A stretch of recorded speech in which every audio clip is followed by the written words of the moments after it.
how to use Google Drive files offline. That's what we're going to do in today's video, but first make sure to like the video, subscribe to the channel, and write down below in the comment section any suggestion or question that you have.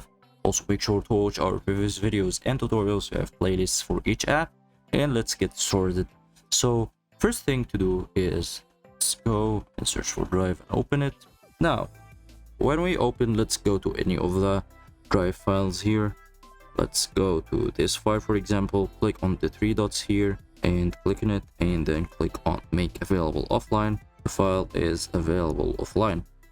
Now you can click on locate file to open it. As you can see, here's the offline, or you can simply go and click on the three dashes here, which is the menus panel, and go to offline, and here is the file. And let's close the internet, check if it's opening, and as you can see, the file is opening, and now the file is available offline.